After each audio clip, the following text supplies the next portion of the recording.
Welcome back. I'm still with my guest, Taylor, with us. We're talking about different strategies in real estate and how you can employ various strategies in real estate to create multiple streams of income. And you have done that very successfully. Yes. We talked about quite a few strategies, right? Yes. And because there's just so much, each question was very potent and I guess very loaded, I decided to kind of break each one down for you so you can understand the mechanics of it and the components of each one a little bit more, a little bit more deeply, hopefully. So Taylor, tell us we talked about private lending as one of the strategies you currently employ, yes, right? Okay. So tell me, what are the elements or the components of a private lending scenario? Well, a borrower wants to purchase a property, but they need to have the money quickly, so they go to a private lender as opposed to going to a bank, which will take a lot longer. And they submit their application and information. Package goes to the private lender. The private lender reviews the package and decides if they want to be a lender on that property or not. And then they would fund the loan, and then monthly payments will come in to the lender. Which is you. So the entire transaction is done in escrow, isn't that correct? Correct. Mm-hmm. Okay. In fact, one of the advice that we always give to people, especially newer people in the business, don't ever be enticed in doing a real estate transaction outside of escrow. Always insist doing every transaction in escrow, okay, to save yourself money, hassle, and a lot of pain down the road. So then the components, then we talked about security for your private lending, right? Yes. So this is not like a personal loan, right? It's a secured loan is what I mean. Yes, yeah. You have a deed of trust on your property. Right, and deed of trust, to be exact, is a lien that you have filed on this property. Yes. Okay, and is there also a promissory note? Is there some? Yes, a note as well. Okay, so on that note, those are the terms of your loan. It specifies the terms of your loan. Mm-hmm. So the deed of trust filed against the property protects your security. Yes. What happens if they stop making payments to you? Then you would foreclose on the property, and after that process, the property becomes yours. Becomes yours. Okay. Has that happened at all in you? No, not at all. So all of your private loans are performing, so to speak. Yes. Okay. And you get your payments on time? Yes. Okay. And when you don't, what happens? Oh, then, and that's also in the note, is that then they have to pay a late fee as well. Okay. So in other words, is there any possibility that somebody can sell that property without you getting paid in the process, without you getting paid off? Let's say your mortgage, your deed of trust is on the property. Is it possible that they can sell that without having to pay you?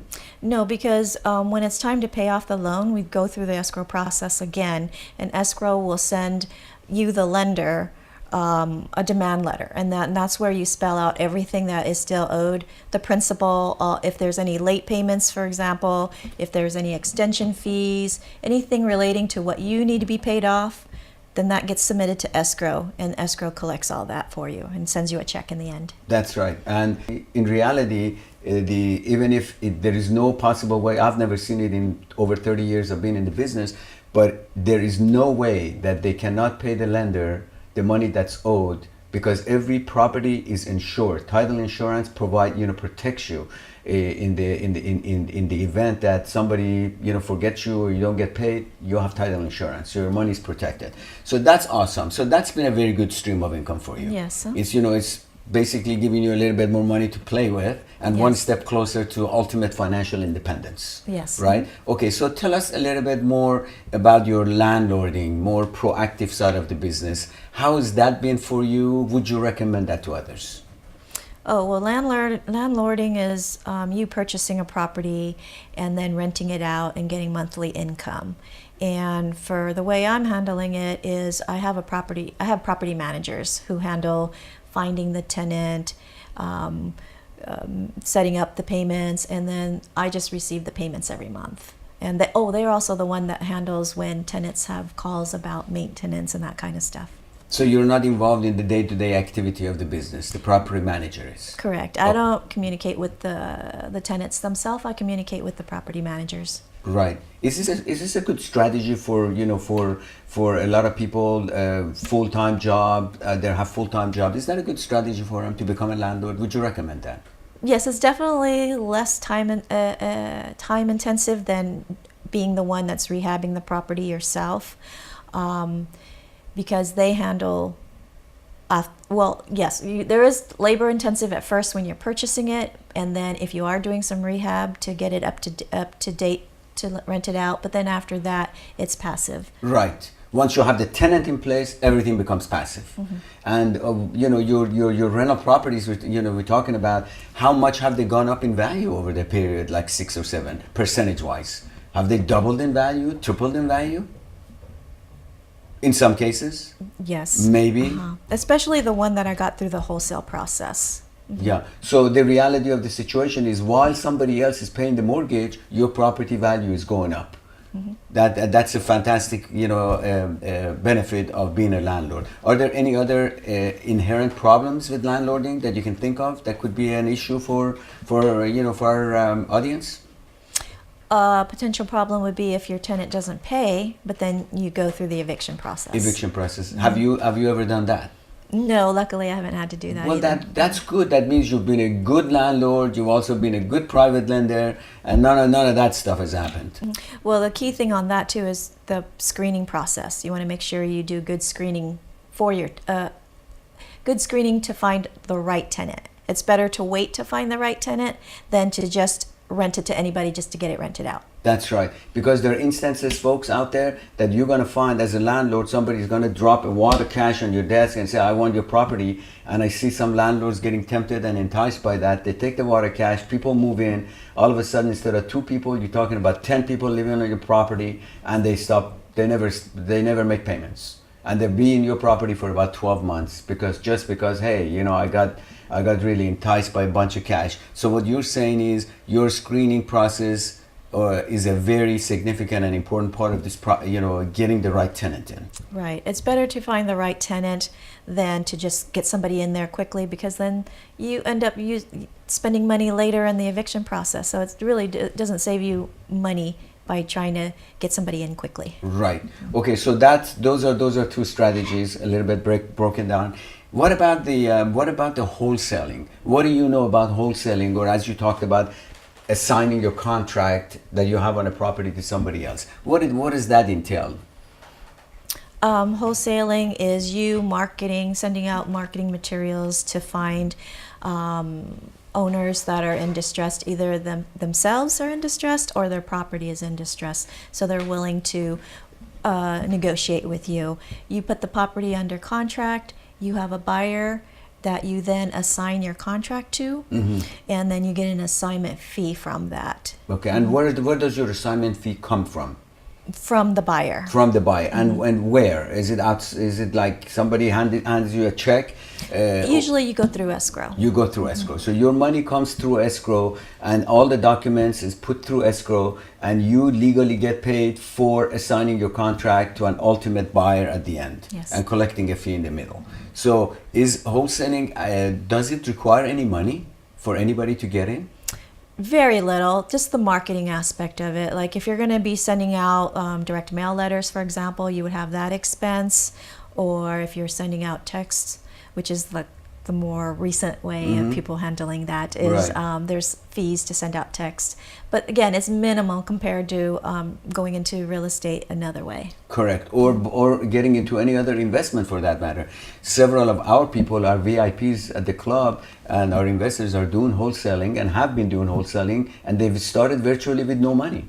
Because all it is if you find a good property that has potential, the money will always be there. You can always find somebody who's going to tie up that property or help you tie up that property for you, right?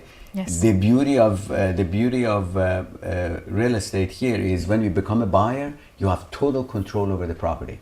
It's amazing how a contract gives you total control over the property. You can virtually do anything you want with it, and that's been a fantastic benefit for us, right? Yes. Now tell us a little bit about. We didn't talk about this, but tell us a little bit about home ownership. Is this a good strategy for young people to follow, to become a homeowner, and are there benefits to it? Home ownership benefit would be you have tax benefits. You also are in control of your money, because like if you need to sell quickly, you can. If you need to finance it and borrow against it, you can. And the beauty of it, we talked about leverage. In what other areas can you invest $100,000 and only have to come up with 10,000 to leverage 100,000? You're buying stocks, you're gonna have to put in the whole sum in there. In real estate, especially for homeowners, the minimum down payment you can put in is only like 5%.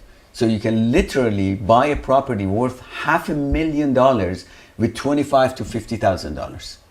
Can you think of any other investment strategy that outside of real estate that can provide you with that sort of a leverage? No. No, neither do I. Maybe my knowledge in that area is limited, but it's definitely a fantastic way. Home ownership has got tax benefits for you also. And the ones that you have owned personally, I know you're a homeowner. Haven't you experienced that equity appreciation is worth being a homeowner? Oh, yes. For sure.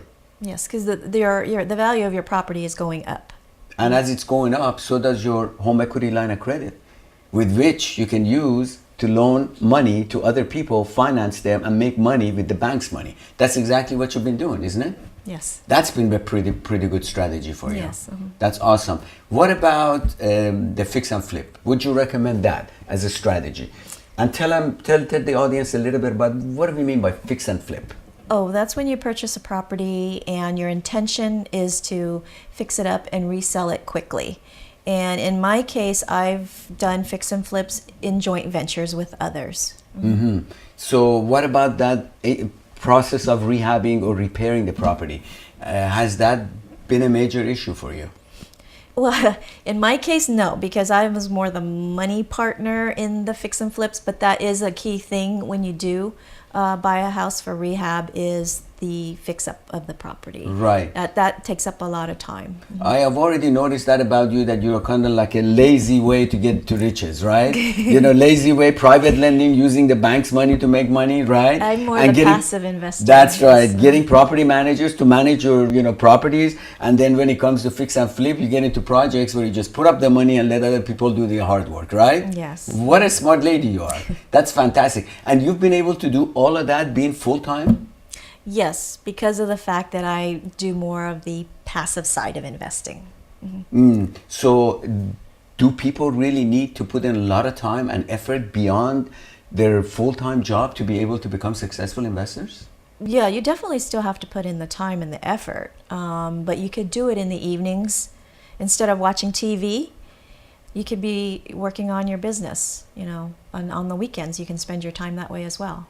So a lot of the success then depends on not just the money, but the motivation and the inspiration and the initiative that you have to succeed. Yes. Yeah. And has fear played a role in your investing strategies? Have you ever been afraid to go into a deal and thinking that it might just blow up in your face? Yeah, that's always there. And that's the reason, too, I like to do joint ventures, because then you're kind of spreading out the risk when you're working with others. And you also how do you call it?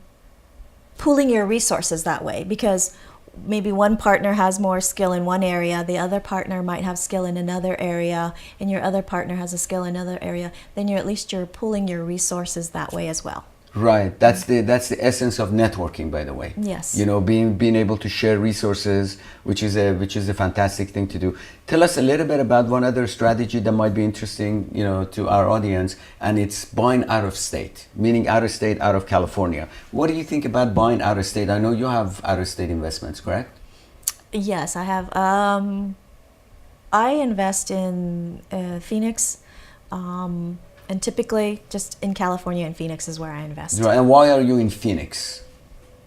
Property values are good there, but then I also have family out there. I see. So that's a very essential element of choosing to invest out of state, is to have somebody watching over your investment. Yes, and that's the thing. I did invest in another state previously, but I didn't really have the right connections out there. So I would prefer to stay where I do have connections. Yeah, and that's a very smart move, by the way. And your California properties, of course, as you said, they are basically property managed, even if they're close, but you still rather have them managed professionally.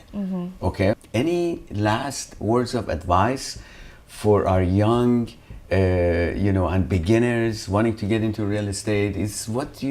How do you sum it up? What's that? Yeah, I have two key areas that would be good for anybody, really, and that is networking and then also taking action. Networking, in that that's how you find your partners if you want to do deals with other people. And also, networking helps you to learn as well, because when you go to trainings or clubs, you learn from the speaker, but then you also learn from each other. And so that's a good reason to continue to network and go to club meetings and that kind of stuff, communicate with others. And then the other thing is to take action. You can take a ton of classes, but unless you take action, it will not fall into place. So even if the action is a small step, take that action.